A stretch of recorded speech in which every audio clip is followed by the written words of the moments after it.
You are now listening to CTR Media Network. The family.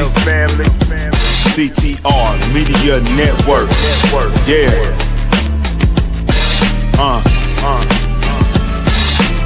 Best in the biz. Yeah. Join the team. CTR is who we are, the media network, that's the best by far. Whether you listen at your home, at your job, in your car, come get the information that's needed above par. Never lasting, motivational podcasting, giving you the answers to the questions that you're asking. Serious talks and topics, how to come up and profit, how to better yourself, your health is here, we got it. Reaching 350 million, they tuning in. We in 50 different countries, we all can. And like-minded, find your purpose and your assignment. Come get your fix, your feel, your mental alignment. Get active and speak to the masses. Build your influence all levels and all classes. Now you know you can monetize and grow. CTR Media Network. Start the show. CTR Media Network. Hello, everyone, and welcome to CTR Media Network TV, where content meets impact. Today's guest is a game changer, a visionary, and a disruptor in all the right ways. He went from gym owner to tech CEO, and now he's helping thousands scale their businesses with precision, passion, and purpose. As the CEO and founder of PushPress, he's mastered the art of scaling businesses with heart, combining Northstar matrix, a great mindset, and customer delight. Family, CTR Nation, lean in close today as we have the amazing Dan Uyemura in here to drop strategy, mindset, and entrepreneur truth bombs that will shift how you build, lead, and grow your business. Let's go ahead and get started with today's amazing guest, Dan, which is going to help us understand. Welcome to the show. Wow, what an intro. Thank you so much. Let's go. You are most welcome. I am so absolutely excited about having you here today, Dan. So you have a very unique journey. You went from gym owner to SaaS CEO. So what was exactly the turning point where you said, okay, I need to switch on over to tech? What was that mindset? Well, I mean, to be honest, I was always a coder. So before I was a gym owner, I was writing code for AOL and MySpace and places like that. And I got tired just sitting at a desk coding all day long, decided I wanted to open a gym and help my community get some fitness. And once I did that, I ended up right back in coding again. Well, wow. Okay, so you already was doing it, but you say, okay, I'm gonna just go in more deeper. Okay, so you often mention lessons from the dotcom bust. What exactly do you describe as this dotcom bust that you refer to, and what were some of those hard-earned insights that you gained and how they shape your leadership today? Oh yeah, so I mean, for those of you who don't remember, the early age of the internet, there was all kinds of these dot-coms popping up. I started one actually. It was called Mixer.com. I was in college at the time, and it was kind of a social network before social networks existed. And it was just all the stuff I was into: snowboarding, skiing, auto, like what do you call it, like drifting and car shows and clubbing and all that, stuff you do when you're in college. And we raised some money. We lost it. I felt really bad losing the money of an investor. What I didn't realize at the time was investors are kind of paid. They're professional, I wouldn't say gamblers, but they're betting on businesses to some degree. And the money we lost was a gamble that someone was making, and they made it in us. And the dot-com bust was when all the money dried up in the dot-com industry. I think it was like 2001 or 2002 or something.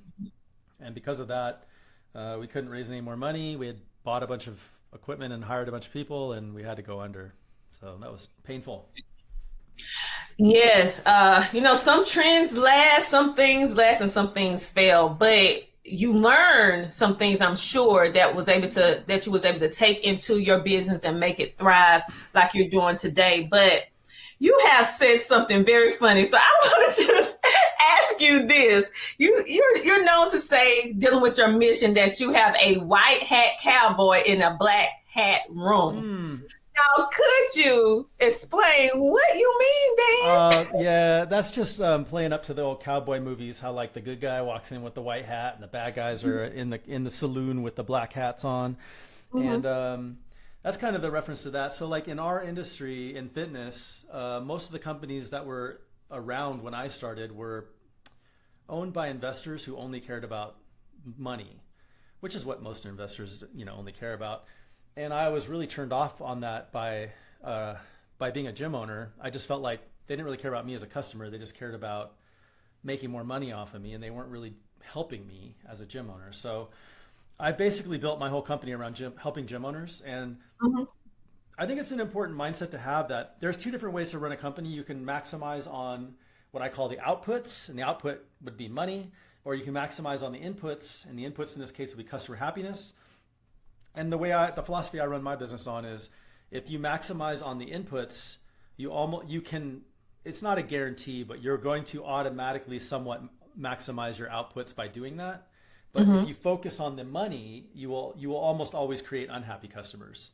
So it's kind of a way to create a flywheel that actually works in your business by focusing on just keeping your customers happy.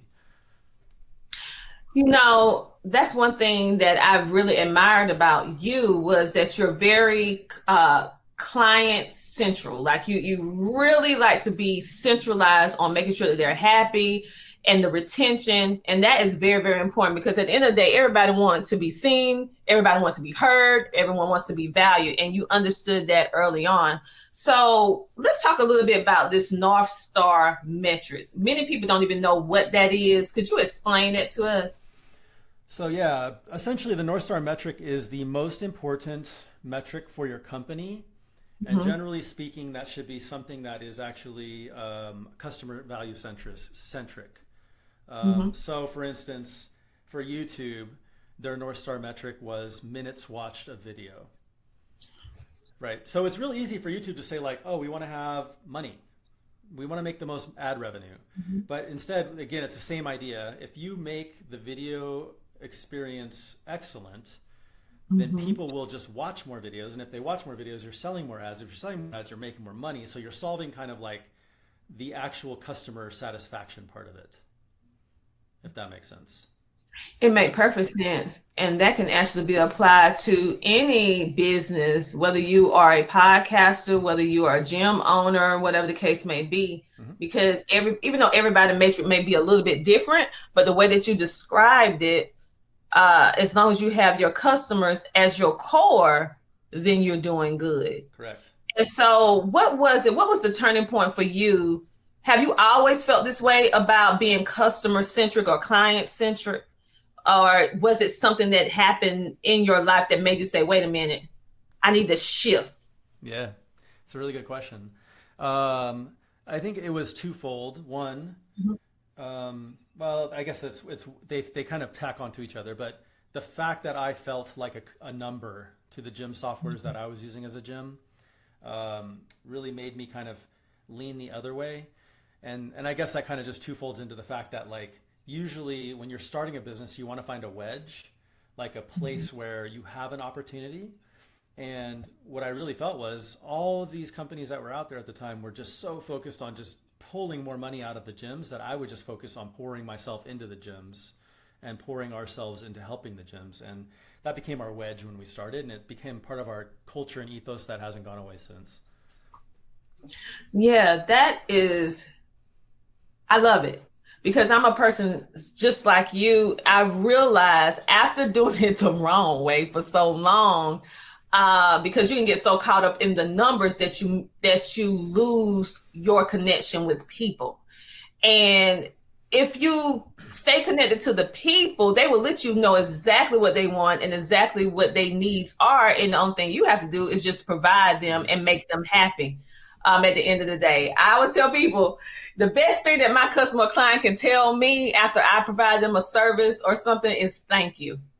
Because I know if someone says thank you to me, I know I did what I was supposed to do, because that's one of the best words, the two words that anybody can ever say to you. But you're very big on this growth, and this, you use something called the KPI. So for people who are business owners, what that don't know that terminology, what exactly is a KPI? KPI is And how they help them? key performance indicator. It's just a Mhm. metric that's it's so think of it this way. I'm in the health and fitness space. Your heart rate is a KPI, your blood pressure is a KPI, your weight is a KPI, your height. Like these are key indicators of what your body is like. And so the business is the same. It could be, your revenue, it could be your churn rate, it could be your gross margins, it could be all kinds of different numbers that actually indicate the health of your business. Mm. Okay, well, that was the simplest I have ever heard anybody explain KPI, and it was the best, because most of the time it's like way over here over the top of your head, and you be like, what did you say? Do you have a thesaurus or a dictionary to go along with that? Do you have some glossary terms? Because I need like some cliff notes. So thank you for being so simple that anybody coming in will actually know what that is. So when you keep mentioning this gym, and everybody can see from the video that you are well fit. So how did your journey from gym ownership to tech entrepreneur influence what you developed with the PushPress? Well, everything, because when I opened my gym, I became friends with other gym owners, and I became one with the community of the people I was trying to serve.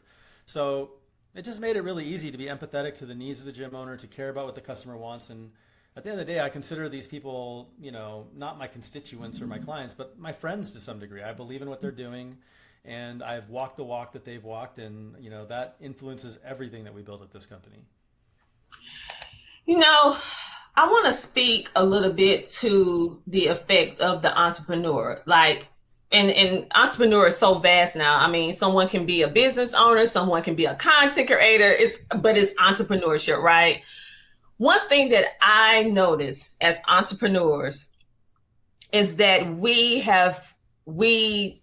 work so hard inside our businesses that we do not do enough health and wellness. We're doing a lot of sedentary activities. We're sitting down a lot. So how can what you do actually help entrepreneurs to get up and move and not forget our health as we are helping our customers and clients? And do you have anything such as that to kind of motivate us to get moving?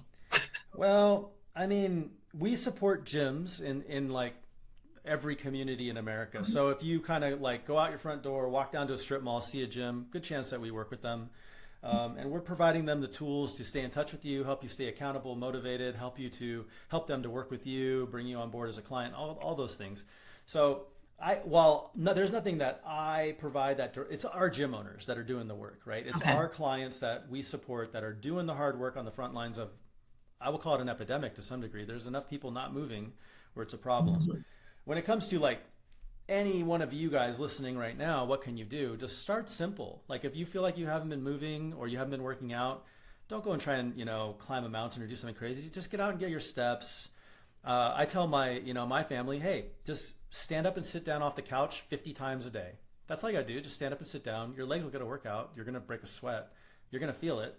And then, as you kind of ease into it and start to feel more about getting into the rhythm of the workout, then find something that challenges you. Ideally, find something fun, right? That's what I loved about CrossFit before. I'm doing Brazilian Jiu-Jitsu now. It's just a challenge. It's fun. You learn something new. You learn a new skill, and you make friends. I think that's the big thing about the gyms that we personally support is we're all community-based gyms. So, like Zumbas, CrossFits, Brazilian Jiu-Jitsus.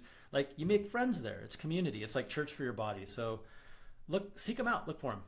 It's fun. I like that. Church for your body. I like that. Okay. So that's very good, because one thing that I have noticed, and I'm guilty of it as well, I have to set timers so I know when to stand up, move around and all that, just to remind myself. And I have noticed it's on the rise with entrepreneurs having more health issues and stuff like that. So what you do with your business and working with these gyms can actually be beneficial to them. So we have a lot of business owners that watch this show and entrepreneurs. So you're very, very great with building out strategies. You have worked with some multi-million-dollar companies. You have been able to raise funds and all of that. So what would you say is the key element for anyone who is looking at, as a business owner, looking at their annual planning process, that you believe that each business one generalized thing that a business should adapt in order to be successful? More than likely, just doing an annual plan to some degree will help most businesses. I never did an annual plan until, I mean, honestly, like 3 years ago. We had no reason to. Now that we do them, I see how helpful it is for not just the company as a whole, but like every group in the company. And if you have a smaller company, it'll still help you because, love it or hate it, you are every group. You're the marketer, you're the salesperson, you're the janitor, you're everything. So the way I would look at annual planning is pick a goal that is challenging. That's a year from now, whatever it might be. Number of customers you serve. You can do revenue if you want. You can try and find something that's more of a Northstar metric that's customer aligned. Pick a goal for it, and then really start to think through, like, how do I achieve that goal? What does that look like? What does my world look like that I have to do to get to that goal? And then you can break it up into chunks. So if it's like, I don't know, let's just make up a number. We want to go from 0, I'm gonna do it this way, 0 to 100 over the year. Well, by June, I want to try and get to 40. You know, I won't say 50 because you should think of your growth as like increasing. So it's like, we want to get to 40. We want to figure out how to get to 40 by June. That feels manageable. Well, that means by Q1, what is that? January, February, March. By March, we want to get to 20. Okay, so how do we get to 20? That means in the first 3 months, we got to get 8.5 per month or whatever. Eight, you know, I can't do math in public. 7 per month, whatever. Don't judge me, I'm a gym guy. So, okay, that feels a lot better. 7 per month versus 100. Okay, so like, how do we get 7? Let's just think about January. It's like you can work backwards into chunks and make it really manageable. Okay, if we got to get 7 in January, we got to get 2 for the first week, whatever that means to you. Okay, let's get 2, right? Like, let's get up and get 2 this week. And you can work backwards from your entire annual plan into like a weekly or a monthly or a quarterly cadence, which makes things feel a lot more doable.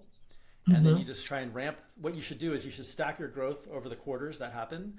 Whatever you learn in quarter 1, whatever worked, double down. Whatever didn't work, stop doing it. In quarter 2, you should get better. Whatever you learn there, double down or get away from. And like you get better and you get better, and then next year you're annual planning again.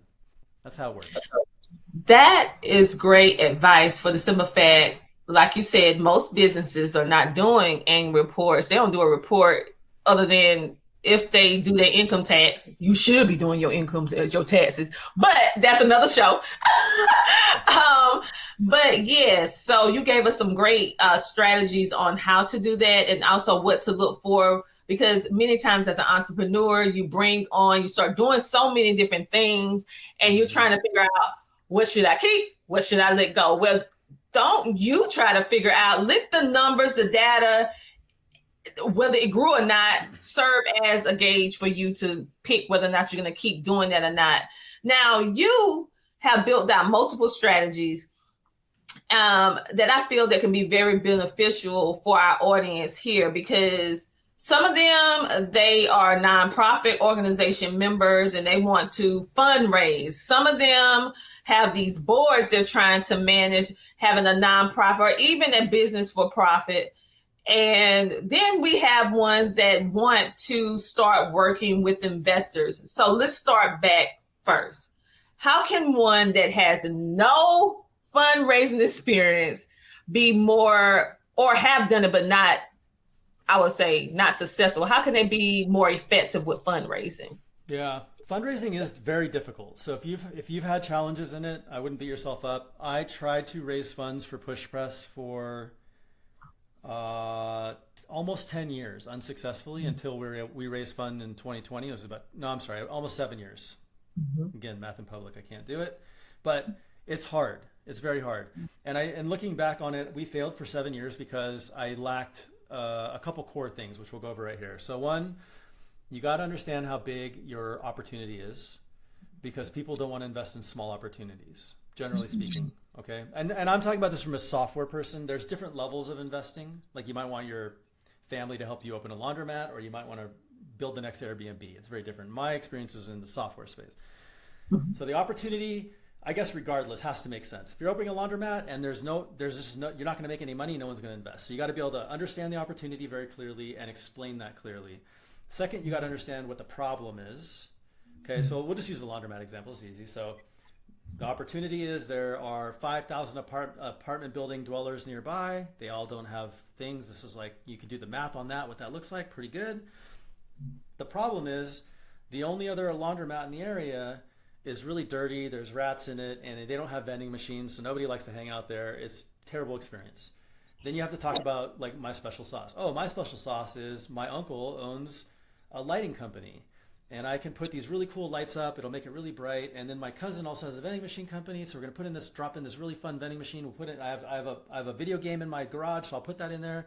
It'll be a fun place for everyone to do the laundry. Everyone will come to my place, and then you can connect those three to kind of explain what the outcomes can look like. So if we attract, 75% of the people here, and then some of the people from the apartment building start doing their laundry here because it's more fun, they meet people, whatever, this is what the revenue looks like, and that looks like the return could look like for you, and that's how you're gonna kind of paint the picture.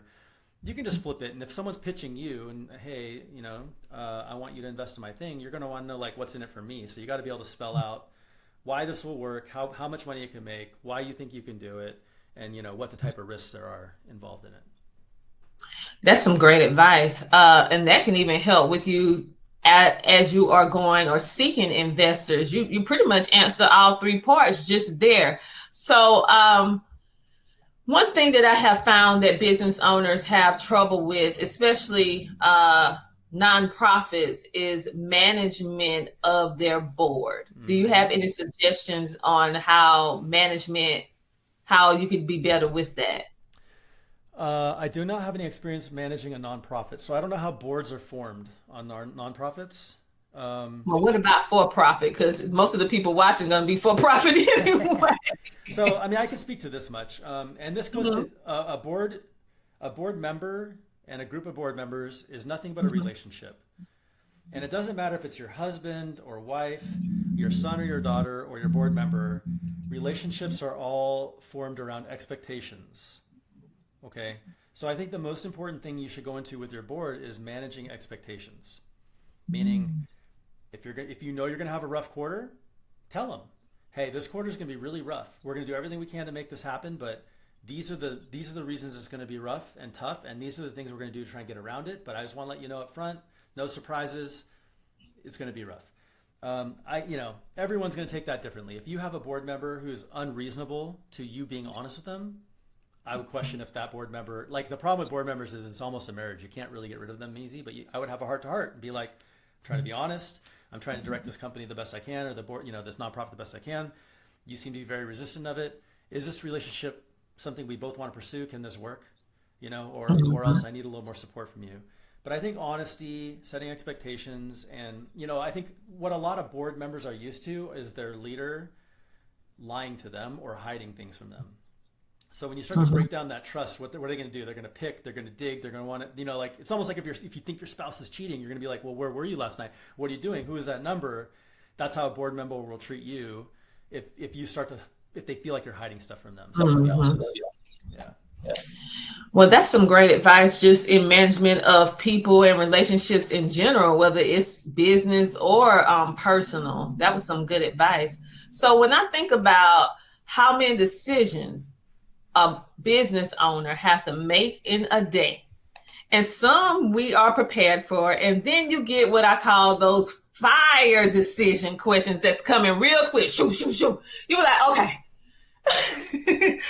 let me get a breath. So my question to you is, how do you balance, or I would say this, how do you balance the need for rapid decision making with the necessity of the long-term strategy thinking behind it? Because sometimes we have to make these quick decisions, but how can we do that strategically?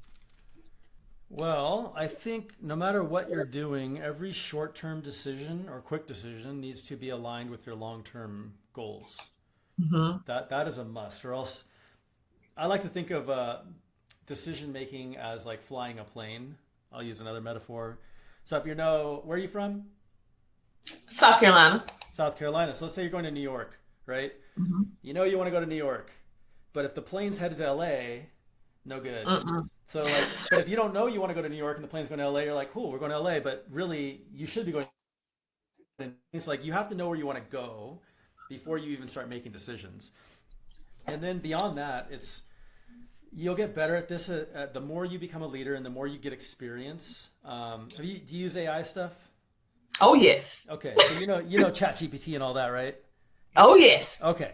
So what I call leadership in general is basically like, you know how people say I make decisions from my gut? Mm-hmm. Okay, so that's your GPT. What your gut is you've seen so many things happen. You've seen like that company burned down and that one make a bad decision and that one do really well, and you've made a decision and it was bad and this one was good, and you made money here and you lost money there, and you have a whole worldview of things that you've experienced. That's your gut, right? That's the original GPT. It's the CEO GPT, I'll call it, right? Mm-hmm. So sometimes when things come to you, sometimes the worst thing you can do is sit on it and think too much, because your gut already knows. It's like, I've seen so much stuff, I already know what the answer is. It's that, and that aligns with New York. That aligns with where we want to go. Just do it. But the hard part as a leader is you have to start to understand, like, what things are you making emotionally? Because emotions are not gut. You have to separate those two. So it's like, what things become an emotional decision and what thing is just something you've seen happen time and time again. And I call it pattern recognition. Like, I've seen this happen. I've seen this thing play out and I already know where it's going. So we're just going to cut that off right now and just move on from that. Yeah. So. Well, then you have not always had everything easy in your life. You had to learn, you had to fall, you had to get back up, you have learned how to utilize tech and all these things in order to take things to the next level. And ultimately, I feel like the best leader is one who realized that it's more about the other people than them. So what is a lesson that you have learned from your not so great, those times in our life that was hard, that was hard lessons? How was those lessons help you now with what you're doing? Because you're uber successful now. So what did you learn from that? I don't know if I'm uber. I'm okay. I'm definitely not uber successful. I would say, in my opinion, you are. Thank you. And that's my choice, and I'm sticking to it. I appreciate it.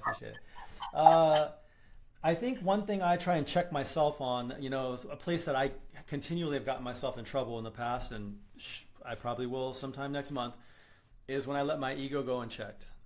And so whenever I catch myself, in that pity party, or in the they did this to me, or he said that to me, or any of those types of things, I try and check myself pretty quick, because my CEO GPT tells me nothing good happens once I let that spin out of control. So yeah, keeping your ego in check, and it happens all the time. Like, people don't agree with your decisions, people call you a bad leader. I'll throw a crazy term out here if you guys want to. This is not a common one, but it's something I really, really dig into, which is called cognitive dissonance. Have you heard of this? Okay. So cognitive dissonance is a bitch. And it's basically where somebody sees you in a different way than you see yourself. Oh. So if you think you're a really charitable person and I'm like, man, you're stingy, the first thing you're going to do is start to defend you can't even control it. You just start to defend yourself. You might start calling them names. Like, it creates this out of control behavior. And I've learned about this because I listen to a lot of podcasts. This one's interesting as hell. An FBI agent said that they literally use cognitive dissonance to get information out of people. So what they'll do is they'll be like, Dr. Tina, I think you're real stingy.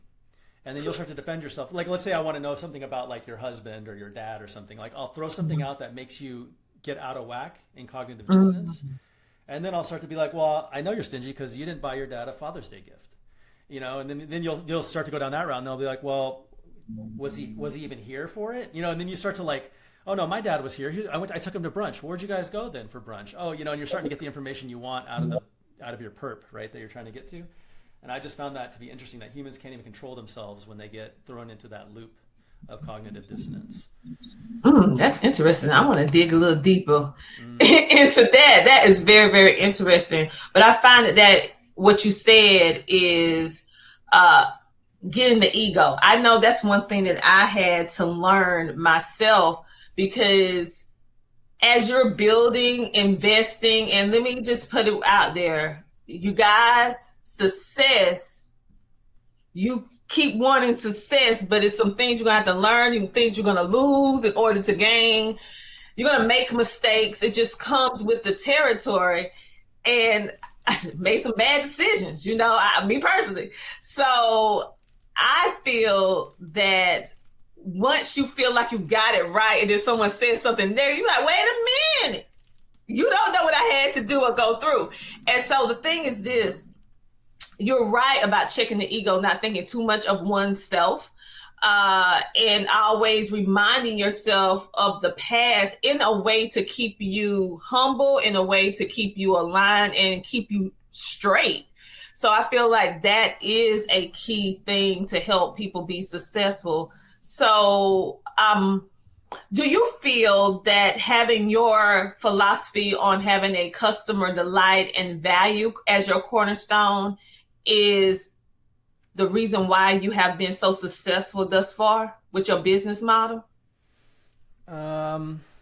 I don't think any one thing makes a business successful, but I do think as a cornerstone, as a pillar of our company, has been very important to our growth. Yes. And that's because, I mean, hey, this world's pretty tough and everyone feels like they're fighting for their own respect or nobody listens to them. It's crazy because it's literally the easiest thing you can do as a business is to care about your customers and let them know you care about their customers. But it's something that just doesn't happen enough because, again, I don't know if this is an ego thing or what, but every company, every person, every customer support rep is worried about themselves first. Mm-hmm. And so it's like, I got to get home. I got to do this. I want to do that. And the customer calling in is just an annoyance to them, where really it's like the customer is the one who's making everything happen here. And so let's at least just take a step back and respect the fact that without the customers, the business doesn't exist. Without the business, your job doesn't exist. So like we all need to worship the customer here. Mm-hmm. Yeah. Is there any one thing that you wish early on you would have known, that you would have done things a little bit differently, or you just one of those people that say, well, everything that I went through, whether good, bad, ugly, whatever the case may be, it brought me to who I am today? In other words, do Dan have any regrets? You know, this sounds super, I feel like cliche. I think so. Yeah, I do. Nothing with business, because I do think business is a series. If you can't fail as a business owner, you should just be an employee, you know? So it's like failure's fine. Doing things wrong is fine. All that's fine. I think my regrets more is like, I didn't spend enough time with my dad before he passed away. Like that's the only regret I can really think of, right? I'm trying to spend more time with my mom. She's still here. But you know, when someone's gone, they're gone. And I'll bring this full circle. I think this is why people need to work on their fitness and pay attention to their fitness, because once it's gone, like you're starting to become gone. You know what I mean? Like you lose your mobility, you can't get up out of bed, whatever it might be. Like you have a heart attack, like things start getting taken away from you. And that's probably not a place anyone wants to be in. And there's a saying that I always like kind of tune my head to. I don't know if you've heard it, but it's a healthy man has 900 problems or 99 problems, and a sick man has one. Yeah. Oh. A healthy man. Now that made me sit back and think. Yeah. A healthy man has 99 problems. A sick man has one. Wow. Wow. That's a good one. That's real good. That's because I never even thought about it like that. Have you ever felt so sick that you're in bed and like the only thing you want to do is just get out of bed? That's it. Yeah, well, for people who don't know my back history, I had a stroke at like 26 years old. Oh, no. Went to sleep, woke up, and no, the thing is this: I jogged 10 miles a day. Yeah. I was very meticulous on my diet, very meticulous on everything, and so I should not have had a stroke. Sometimes, okay, sometimes it just happens. I should not, because I was doing all the things, but I didn't understand about chemical-based products. I didn't understand about certain things that I didn't know, and I had to make a radical change in my life in regards to what I put on my body, what I put in my body, as well as just mindset, because your mind as well. And so. And then going from being 20-something years old, being partially paralyzed, having amnesia, a new mom, and forgot that I even had her. Oh, wow. Like, and then had to learn how to walk, talk, all the different things all over again. So I know the value of health and wellness. So when you said that scenario to me, it hit me a little bit different, because I was that one problem. Wow. At one time. That's I was so that. Yeah. So when you said that, I was like, the only thing I wanted when I was sick was not to be sick, you know? And so I'm like, that's why it hit me a little bit different. That's why I'm like, Oh, that's true. So that's why I love how you went full circle and brought it back to the fitness. So for those of the people who are actually watching that may want to do fitness, they may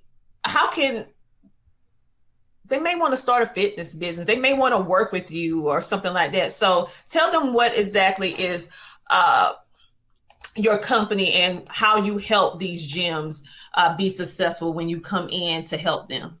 Yes, I mean, we basically built a software platform that handles as much full stack as we can, and we're working every day to be better at everything a gym or a studio or a fitness facility needs to do to run a business, manage their members, collect payments, keep track of who's coming, communicate with your members, like pretty much everything you need to collect waivers, make sure that we built a member app for people. There's a lot of stuff we do. So yeah, I mean, if you're out there and listening, I would say, first of all, if you're out there and listening and you feel like you're motivated to find some fitness, I would find someone that helps hold you accountable. That could be your significant other. It could be like a group of people who work out every day at the park. It could be a gym. It doesn't matter. The accountability is the biggest part. You need to have people who are rowing in the same boat with you, who are supporting you, and actually who have kind of the ability to call you out when you're just saying like, hey, I'm not coming in today because I just feel like eating ice cream. And they'll be like, get your ass out here with me. Like you need that. So start there.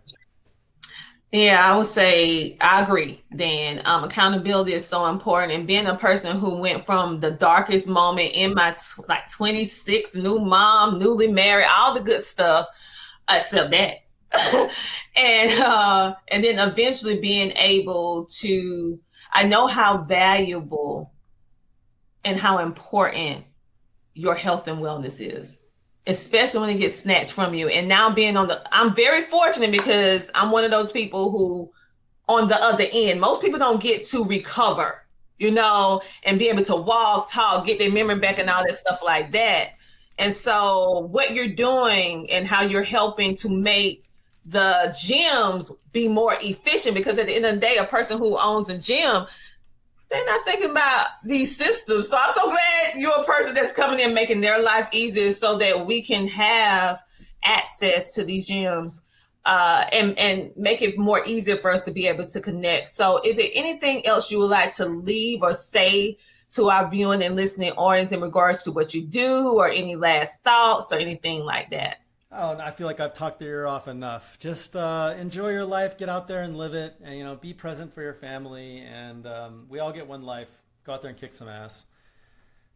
Well, Dan, thank you so much for being here with us on today. I thoroughly enjoyed it. You got me on that last part. I mean, like things that make it go home. I'm like, ooh, that hit me a little different. So I appreciate you giving me some of your time today, and thank you for being on our show. You guys, make sure to check him out. All his information is going to be in the description of this video. Make sure to go ahead and download our CTR Media Network app today. It's absolutely free. It's our way of giving back, bringing you amazing guests like Dan and so much more, so that you can be able to have what you need in regards to business, entrepreneurship, content creation, and most of all, your health. At the end of the day, your health is your true wealth. So on that note, you guys have a great, amazing rest of your day. And for those of you who want to get tickets, which I know you do, go ahead and get tickets where you can meet myself and some other amazing people that are listed here, as well as some surprise guests and panels that are not presented at the Media and Wealth Conference or the Media and Wealth Summit in Columbia, South Carolina. If you would like to become a sponsor, put your items or business cards in our swag bag, or get tickets, go to CTRmedianetwork.com. You guys have a great day. Talk to you later. Bye.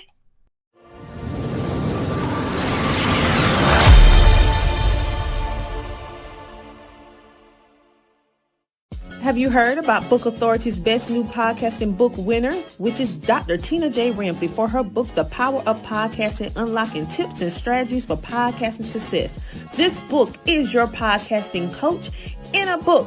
She is sharing so many strategies. This book reached #1 twice on Amazon for new release and best-selling book. So go ahead to CTRMediaNetwork.com to purchase your copy today, or simply place your order on Amazon.com today and unleash the power of podcasting. CTR Media Network is now accepting new podcasters to join our growing network that's reaching 350 million global listeners. Have you heard? CTR Media Network offers podcast production, podcast training, distribution, and product placement. Book us for your next event or schedule an interview with CTR Media Network podcasters today. To learn more, go to ctrmedianetwork.com.